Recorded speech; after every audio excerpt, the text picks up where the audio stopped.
Son las 11:15, son las 10:15 de la mañana del miércoles, es hoy, ¿no? Sí. Miércoles. O sea que ya se puede, ya pudiste comprar el nuevo libro de María Elvira Roca Barea, que se llama Fracasología, España y sus élites de los afrancesados con la buena opinión que tenía yo de los afrancesados, y he leído este libro y se me ha caído el alma a los pies. Y como además el sábado que viene es el día de la fiesta nacional, es el 12 de octubre, claro, el equipo de investigación de este programa ha hecho un trabajo, yo creo que es un trabajo excelente, porque ha localizado en plena Castilla, fíjense, un pequeño pueblo que es un pueblo hispanófobo. Y es tan hispanófobo el pueblo que Elvira Roca Barea es una autora que está proscrita en este pueblo. Y no solo lo hemos descubierto, sino que hemos viajado hasta allí para ofrecerles este resultado. Cada 12 de octubre España celebra su gran fiesta nacional. Banderas, desfiles, aviones. Los españoles se congracian con la hispanidad haciendo puente y mandando el despertador a freír espárragos. Pero no todo el mundo ama al carnero de la Legión. No todos los españoles tienen algo que celebrar. Aguilar de Borbón, provincia de Soria, este pequeño pueblo de apenas 900 habitantes, se prepara para celebrar su particular Día de la Hispanidad, rebautizado desde tiempos austracistas como el Día de la Vergüenza.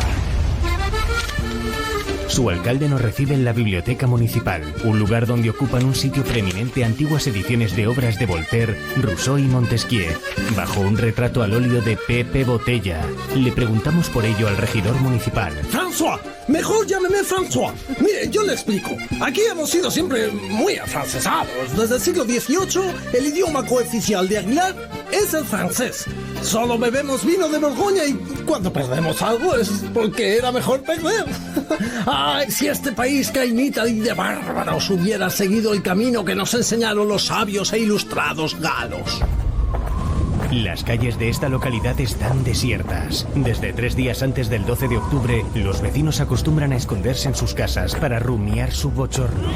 A esta clausura la llaman la contrición imperialista. Llamamos a la puerta de una casa en cuya fachada hay una pintada en la que podemos leer: desde Torquemada no ha cambiado nada. ¿Que por qué no celebró la Hispanidad? Usted no tiene LGB. Usted no sabe qué pasó ese infausto 12 de octubre. Ahí comenzó la masacre, el genocidio. Pobres indios. Ellos eran felices antes de que nosotros llegáramos. Que si eran caníbales y que bebían sangre del vecino. Pero sí, eran libres, sin cura, sin dinero, sin antibióticos. Pedimos al concejal de festejos que nos ponga el DVD de las fiestas del año pasado. Las actividades de este Día de la Vergüenza son perturbadoras. Hombres disfrazados de camioneros franceses tiran al suelo fruta española. ¡Sangre sucia austríaca, sal de este cuerpo! ¡Sal ahora! ¡Yo te lo ordeno! ¡Sal de la sangre de España! ¡Sal de este pésimo rey crepúsculo Habsburgo! El cura del pueblo realiza un exorcismo fingido al enano del pueblo disfrazado de Carlos II, mientras unos niños apalean sendos muñecos de paja ataviados como los capitanes Daoíz y Velarde. ¡Paso a las tropas de Napoleón! ¡Europa empieza en los Pirineos! Es aún convencido, orgulloso de su hispanidad, y comenzamos los trámites del destierro. El otro día tuvimos que echar a uno que hizo una tortilla de patatas. Lo pone bien claro los estatutos municipales. Aquí solo tortilla francesa. Y las cenas siempre de picoteo. Y ¡fua! Las imágenes que seguimos viendo en el DVD son estremecedoras. Una mujer en pleno arrebato místico protestante se lacera la espalda con una fusta de cuero. ¡Culpable! ¡Soy culpable! Un latigazo por cada corazón de indio que hemos manchado. Una gota de sangre por cada lágrima indígena derramada. Y la noche del 12 de octubre llega en Aguilar de Borbón, el acto central del Día de la Vergüenza. Ataviados con antorchas, los vecinos del pueblo se reúnen en la plaza para participar en una quema de libros herejes. Según apreciamos en las imágenes, en 2018 el libro que más sufrió la ira de estos hispanófobos fue el superventas de María Elvira Roca Barea. Leyenda negra, estafadora, asusta incas. ¡A la hoguera con ese libro! Esta mujer está haciendo muchísimo daño, ¿sabe? Que son 3 siglos acomplejando, que nos ha costado mucho trabajo. Esto es la Sistina del resentimiento. ¡Roca Barea! ¡Cerilla y Brea! ¡Roca Barea! ¡Cerilla y Brea! ¡Roca Barea! ¡Cerilla y Brea! Salimos de Aguilar de Borbón con el estómago encogido. ¿Quién sabe lo que puede provocar en este pueblo la publicación del nuevo ensayo de esta escritora?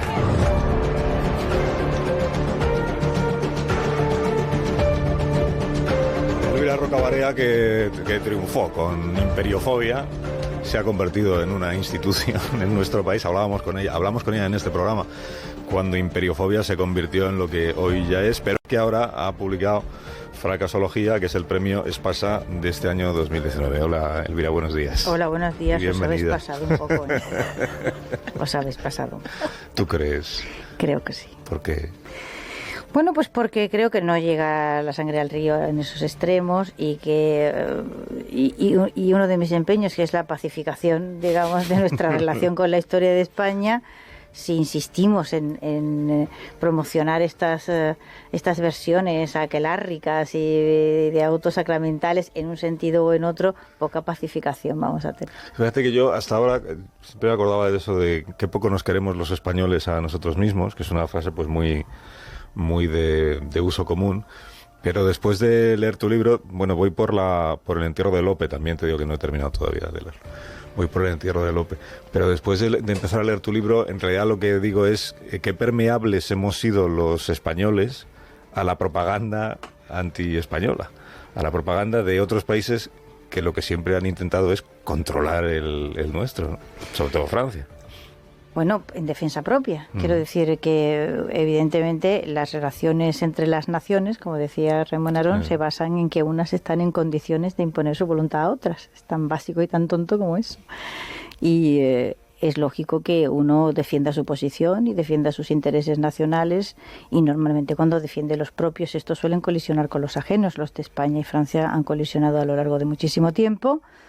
Y los franceses se han defendido muy bien, además con un aparato de cultura y propaganda que era una de las cosas que había que aprender de Francia, y justo no se aprendió.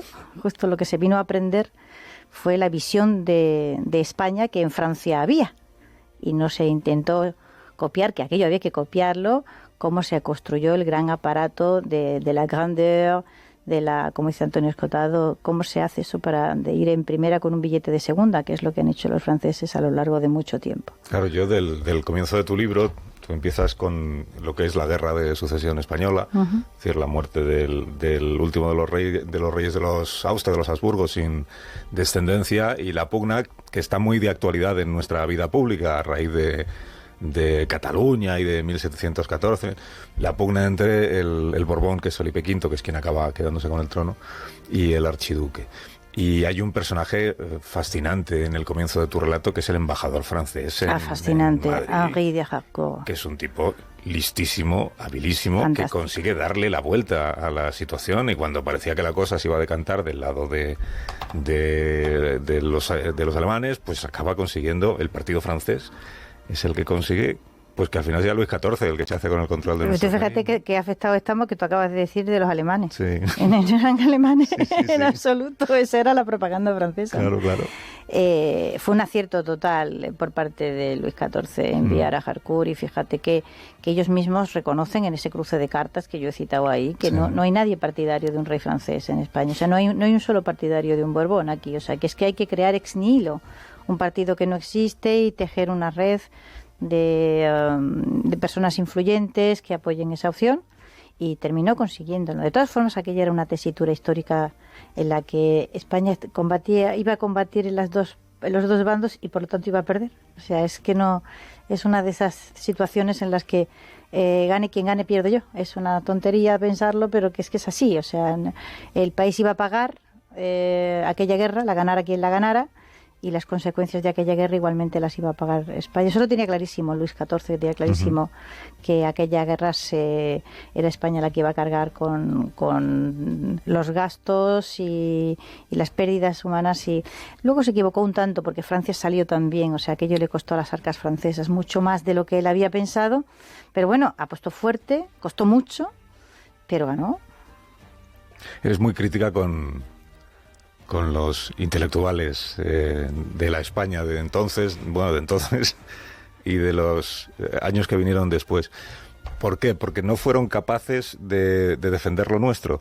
Porque se dejaron... No es tan fácil. Se dejaron embaucar por la propaganda francesa. No, en absoluto. He intentado explicarlo. Es decir, vamos a intentar quitar de la historia esta cosa de la condenación y los buenos y los malos y comprender las circunstancias. Es decir, ha habido una guerra y una de las partes ha ganado esa guerra. Y es evidente que el nuevo poder que se instala con todo su aparato cultural, ideológico y defendiendo sus posiciones. Sí. Y sus posiciones eran contrarias a los Habsburgo. O sea, es que no es cualquier cambio de dinastía, es que una dinastía es sustituida por otra que ha sido su mayor enemiga, que ha sido hispanófoba hasta las trancas por lógica que lo sea. Y entonces no se va a desdecir, de repente no va a llegar diciendo todo lo que hemos estado diciendo durante todos estos siglos era mentira, o sea, que el país es estupendo. Evidentemente la propaganda francesa, que además ha hecho una campaña electoral que es la que nos ha dejado la imagen de Carlos II, ¿no? De un país putrefacto, horrible, todo cayéndose a chorros y atrasado, etcétera. Y bueno, nosotros venimos a arreglar esto, y ese nuevo poder, evidentemente, a aquellos que no comulgan, que no se adhieren, que no participan, los elimina. O sea, es que te condenas al exilio. He intentado, en fin, con buena bibliografía, demostrar que los austracistas fueron represaliados, no solamente como eternamente venimos escuchando últimamente en determinados reinos o en determinadas regiones de España. Fue una política general que es que tuvo que ser así, pero es que si hubieran ganado los Habsburgo también hubiera habido que reprimir a los borbónicos del otro lado. Es decir, es que son circunstancias que no tienen vuelta de hoja, no es posible actuar de otra forma, ¿entiendes? O sea, ¿cómo vas a dejar vivos los núcleos de poder Habsburgo que te pueden cuestionar a la monarquía que se acaba de instalar, que está todavía en pañales, digamos? Es un poder nuevo que se tiene que afianzar. Y si hubiera habido la situación contraria, pues también hubiera tenido que haber una represión de aquellos que hubiesen perdido. O sea, que es una de esas circunstancias históricas en las que te cortas la mano izquierda o te cortas la derecha. O sea, vamos a salir de aquí esquilados y vamos a salir esquilados. O sea, nos pongamos como nos pongamos. Y no es tanto que fue una culpa, sino como una necesidad de adaptación a la nueva situación, ¿no? Lo que ocurre es que, claro, esto no hace falta tanto entreguismo, tanto no hacía falta, ¿no? Pero hubo ahí un exceso en el matiz, probablemente porque era violento, quiero decir, violento en el sentido de que era traumático, ¿no? O sea, había que readaptar de repente los esquemas culturales, eso que yo he llamado el choque estético, ¿no? Y eso hubo que hacerlo de una forma tan marcando el paso, tan demostrando lealtad a la nueva monarquía, tan que se pasaron de frenada, ¿no? O sea, se fueron un poco más allá de lo que quizás era necesario hacer, ¿no? A mí una de las cosas que más me chocó haciendo esta investigación fue comprobar que durante más de un siglo, durante todo el siglo XVIII, no se escribe en España prácticamente una línea en la que haya un autor que se refiera al periodo Habsburgo. O sea, como si no hubiera existido jamás, ¿no? Y claro, la historia migra hacia otra parte, o sea, migra hacia la Edad Media, que de ahí viene la estupenda cantidad de medievalistas que hemos tenido, y aquel empeño con los godos y los reyes godos, ¿no? Que todo el mundo tiende a asociarlo a la escuela franquista, esto de tenerse que estar aprendiendo las listas de los reyes godos. No es cierto, procede de esta época, en que el periodo medieval, claro, España tenía que tener una historia. Como el periodo inmediato, el Habsburgo, no se podía tocar, pues había que irse más atrás. Había que irse más atrás, y entonces empezó aquella exaltación medievalista de España, que ha tenido una proyección gigantesca. O sea, que todavía hay gente que cree que España es un país de la Edad Media, o sea, fantásticamente medieval, ¿no? Fíjate, venía Víctor Hugo a España convencido de que este era el país más medieval de Europa, y como Víctor Hugo, Próspero Mérimée y un montón de ellos, ¿no?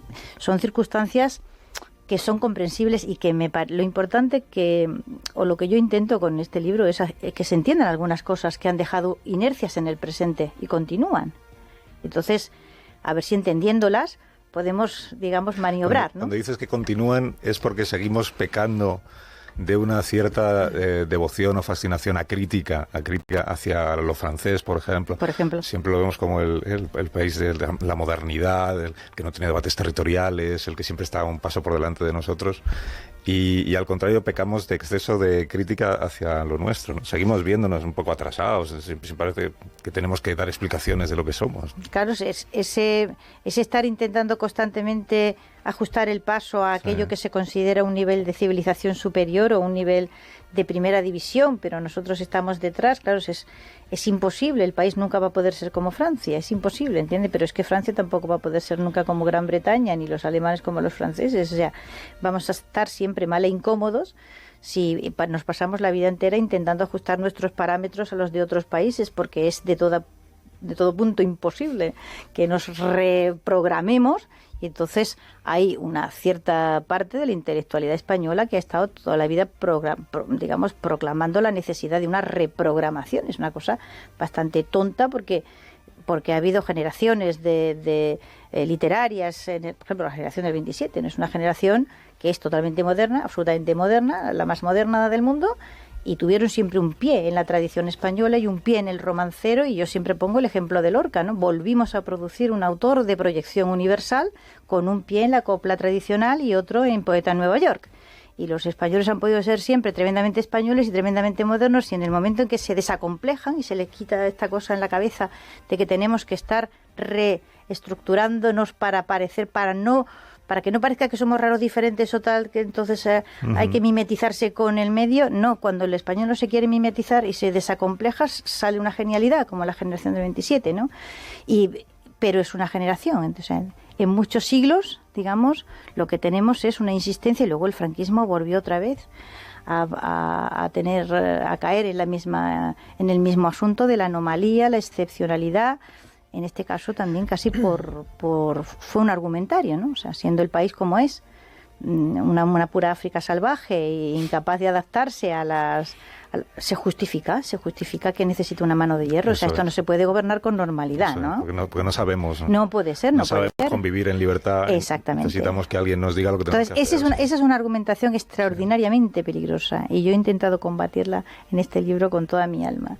Esa idea de la excepcionalidad de España, de la anomalía de España, ha sido realmente un argumentario favorito de toda forma de totalitarismo en este país. Le comentaba al profesor Rodríguez Brown esta mañana, que sabes que él está siempre muy pendiente digo, te tienes que leer el libro de Elvira Rocabarea, porque ahí, por ejemplo, yo he descubierto que Carlos II, todos decían Carlos II el hechizado, pues resulta que era un rey muy presentable. Pero además que en términos económicos tenía una política muy moderna y muy eficaz, tanto que cuando llegan aquí los franceses, que están acostumbrados al derroche y al déficit permanente, a la quiebra absoluta de la economía de Luis XIV, se encuentran con un país económicamente saneado. Sí, señor. Dicen, ¿cómo es posible? ¿Cómo es posible? Pues porque íbamos muy por delante de ellos a la hora de saber hacer las cuentas. Pues porque ahí hubo un conde de Oropesa, que citas tú en un hombre extraordinario, pero fíjate que no tenemos ni un retrato. Ni la menor idea. Ni un retrato de ese hombre, porque fue un austracista. Fue un austracista convencido, y de hecho una de las primeras maniobras de Harcourt fue quitarse del medio a Oropesa como diera lugar. O sea, el embajador inglés dejó escrito de Oropesa que era el hombre más capaz que él había conocido en España, ¿no? Y realmente lo fue. O sea, aquel think tank que se hizo cargo de la Hacienda Real, que tenía problemas de déficit de recaudación muy serios, y se enfrentó a aquella cosa dificilísima que era intentar reducir la inflación y al mismo tiempo no reducir los ingresos y reacomodar. Fue una maniobra económica extraordinaria. Ahora se está estudiando un poco, ¿no? Y sin embargo no la hemos conocido. O sea, para nosotros Carlos II, eso no lo sabía ese rey que le encomendaba esas tareas a determinados hombres y eran hombres capaces de hacerla. Era tonto de remate y no sabía lo que estaba haciendo, quiero decir, y todo lo que nos ha quedado de él es el episodio de la hechicería, que fue 1000 veces utilizado en esa campaña electoral. Hasta el punto de que, bueno, es la visión canónica y oficial. Yo la he estudiado en los libros de bachillerato y supongo que tú también, ¿no? Sí, y que es un episodio que es mínimo en la historia de Carlos II. Nada, o sea, y además fue un reinado largo, quiero decir, que es que aparte del periodo de regencia, luego ya él siendo rey, ya con mayor de edad, bueno, pues 25 años casi de reinado, ¿no? Y sin embargo, todo lo que conocemos de él es una cosita que dura unos cuantos fines de semana, que que acabó cuando el gran inquisidor se enteró de aquello y montó en cólera, dijo que esto qué es, y el rey ya muriéndose realmente, prácticamente semi-inconsciente o inconsciente, y eso es todo. O sea, eso es todo. Y sin embargo, no estudiamos aquella gigantesca operación económica que fue el control de inflación, la reestructuración de deuda, el saneamiento de la hacienda real, todo aquello al mismo tiempo, un par de lustros de hacer pruebas, y aquello sale bien y no lo estudiamos. Que lo que estudiamos es curioso, ¿no? El hechizado. Sí. Oye, Elvira Rocabarea, ¿cómo llevas tu nueva vida de ensayista de éxito? Con tantos compromisos que atender. Pues con fatigas, con bastantes fatigas, para adaptar mi vida familiar a los viajes, para tener tiempo para escribir, para, en fin, cuando me sosiegue un poco voy a hacer un ensayo sobre la fama, que es una cosa que me la he tropezado yo ya con 50 años. Qué bonito. Jamás había pensado en ella, ¿sabes? Que estas cosas que uno no sabe que existen, ¿no? Y de repente cobran realidad. Y estoy muy interesada yo en el fenómeno ese en sí. En qué es y lo que significa, ¿no? Y voy tomando notas y cuando se me sosiegue la vida voy a hacer un pequeño ensayo sobre qué es eso de la fama y lo que significa. Que será interesante como todo lo que tú escribes. Gracias. Fracasología, usted ya puede comprar este libro que le va a dar primero para pasarlo muy bien leyendo, para aprender muchas cosas, para descubrir cosas que igual usted jamás escuchó, pero que forman parte de la historia de nuestro país, y luego para reflexionar también para reflexionar sobre lo que somos y sobre por qué hemos llegado a ser lo que somos y cómo somos. Elvira, muchas gracias por la visita. Gracias a vosotros siempre. Que vaya muy bien. Y hasta cuando tú quieras. Te lo agradezco.